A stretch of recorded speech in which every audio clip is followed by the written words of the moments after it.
Yebuvuddeko ebifaananyi bino byatandika okuyita ku mitimbagano nga bitambuza babiwerekezaako obubaka obulaga ng'omubaka omukyalo wa Kamuli Rebecca Kadaga bwe yaddusiddwa mu ggwanga ery'e Kenya okufuna obujjanjabi oluvannyuma lw'embeera y'obulamu bwe okutabuka.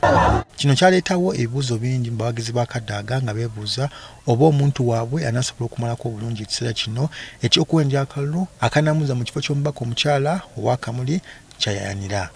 Felix Isabirye nga ye mukwanaganya wa kampeni za Kadaga avudde n'abako byategeeza ku mbeera y'obulamu bw'omuntu waabwe. Campaign agent ndiwulizaganya naye time nga brief ya campaign bwe ditambula so abantu mbe bagumu mbe bayikaikamu mukole ebyaimwe wazabuzibu buli abwe walikiriza omulamu era emirimu gya busoga akagikola era abasoga bwe bagumu akalulumu we n'omwoyo mule. Ategeeza nti ono tali mu mbeera mbi nga bali ku mitimbagano bwe bagenda babibungeesa era asabye abawagizi obutaggwamu maanyi. Bagumya mu campaigning abagizi be munoni akalulu era sayana yona ajatu eyungaku ayi taida asobola tambula buli wantu nga bwe tulitambula ayinza oba mu constituency ndala kyova ife tulituuka buli ku zooni yenda asobola tambula zooni lusanvu na mwenda kwediri.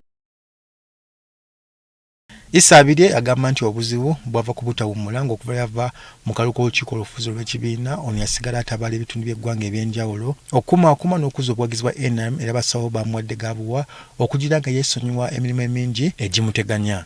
So ali mu kifo kyalimu ayikuwummula kuwummulamu just for some time bakobe nti most probably in 1 week or 2 ajja kuba ajatandika rallies dajo balado buli mu constituency rally ndala benga tumaliriza campaign.